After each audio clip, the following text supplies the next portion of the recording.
अब आगे वैवस्वत मनवंतर का 7वां मनवंतर।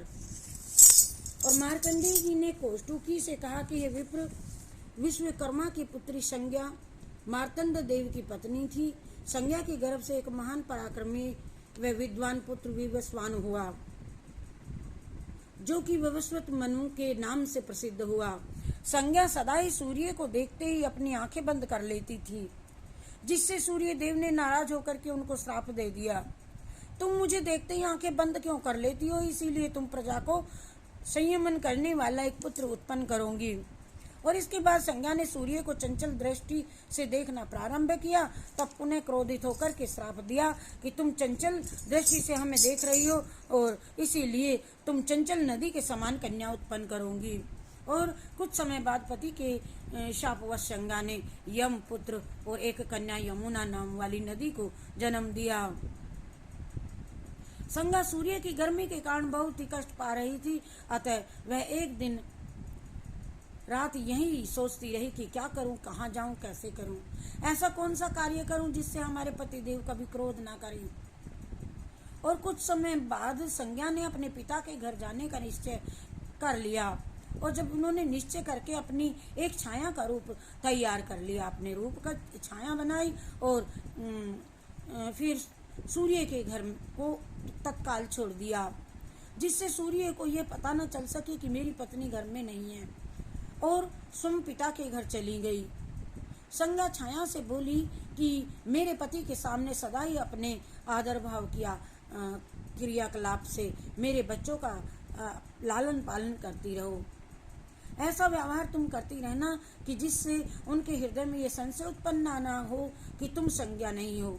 छाया बोली, ठीक है दीदी, मैं ऐसा ही करूंगी, परंतु जब कभी भी सूर्य देव क्रोध में मेरे केस पकड़ करके मुझे श्राप देना चाहेंगे, तभी उससे पूर्व का सारा वृतांत मैं कह दूंगी।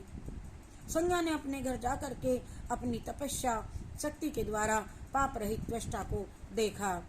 विश्वकर्मा त्वष्टा ने पुत्री संज्ञा का स्वागत किया। संज्ञा को अपने पिता के घर में रहते कुछ समय व्यतीत होने पर एक दिन विश्वकर्मा ने कहा, हे वत्से, जबकि मैं तुम्हें बहुत दिनों से यहाँ पर देख रहा हूँ, तो भी ऐसा लगता है कि जैसे मैंने तुमको अल्प समय से देखा है। फिर भी स्त्रियों को शोभा अपने घर में ही होती है। स्त्रियों की अपने बांधवों के साथ अधिक दिनों तक रहना नहीं चाहिए, और अपने घर पियर में अधिक दिनों तक रहना नारी के लिए सम्मानजनक नहीं होता।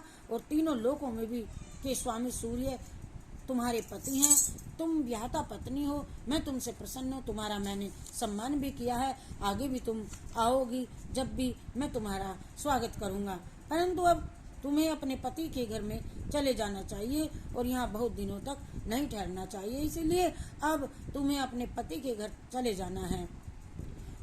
मुझे देखने हेतु फिर चली आना आप। संज्ञा ने पिता के चरणों में प्रणाम करके विदा ले ली और वह उत्तर कुरु प्रदेश में घोड़ी का स्वरूप धारण करके तपस्या करने लगी। उधर सूर्य के घर पर स्थित छाया संज्ञा के गर्भ से 2 पुत्र और एक कन्या को जन्म दिया। छाया जितना अपने बच्चों से प्यार करती थी, उतना ही संज्ञा के बच्चों से नहीं करती। ऐसा व्यवहार वह रोज करती थी। छाया के इस व्यवहार से मनु तो दुखी नहीं हुए, परंतु यम ने उन्हें क्षमा नहीं किया। यम ने क्रोधावेश में छाया को मारने के लिए पैर उठाया मारने को, परंतु मारा नहीं, पैर खींच लिया। छाया ने भी क्रोध करके यम को श्राप दे दिया, तूने अपने पिता की पत्नी को मारने के लिए पैर उठाया, इसीलिए आज तेरा यह पैर पृथ्वी पर गिर जाएगा। यम भयभीत होकर के पिता सूर्य के पास गया और सारा वृतांत कह करके सुना दिया। फिर कहा कि हे तात, पुत्र चाहे कुपुत्र हो जाए, कितना भी भीषण दुराचारी हो जाए, परंतु माता ही रहती है, कुमाता नहीं बनती। माता कुमाता न भवती। स्वप्नावस्था में भी माता अपने बच्चे के लिए बुरा नहीं चाहती, कोई अशुभ बात नहीं करती, परंतु माता के इस भयंकर श्राप को सुन करके बड़ा आश्चर्य हो रहा है। और सूर्य ने छाया रूपी संज्ञा को बुला करके पूछा, संज्ञा कहाँ गई है? छाया बोली, हे नाथ, मैं ही त्वष्टा की पुत्री संज्ञा आपकी पत्नी हूँ। ये सभी संतानें मेरे ही गर्भ से उत्पन्न हुई हैं। सूर्य के बार बार पूछने पर भी छाया कुछ नहीं बताती हैं। अर्थात वह कुछ नहीं बोली। तब सूर्य ने लाल लाल आंखें करके क्रोधावेश में छाया को श्राप देना ही चाहा था कि तभी छाया ने सारा वृतांत कह करके सुना दिया और सूर्य विश्वकर्मा के घर पहुंचे। विश्वकर्मा ने सूर्य का आदर सत्कार किया और कह दिया कि यहाँ से चली गई एवं भक्ति पूर्वक पूजन किया उनका।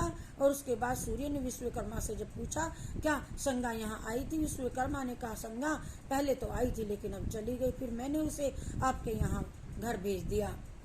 सूर्य ने समाधि लगा करके देखा संज्ञा उत्तर कुरु प्रदेश में घोड़ी का रूप धारण करके तपस्या कर रही है। उसकी तपस्या का उद्देश्य है कि मेरे पति सुंदर एवं सौम्य मूर्ति वाले हो जाएं। तब सूर्य ने विश्वकर्मा से पहला तेज अपना तेज कम करने को कहा और विश्वकर्मा ने सूर्य के तेज को छांट करके कम कर दिया। हरि शरणम हरि शरणम हरि शरणम हरि शरणम हरि शरणम।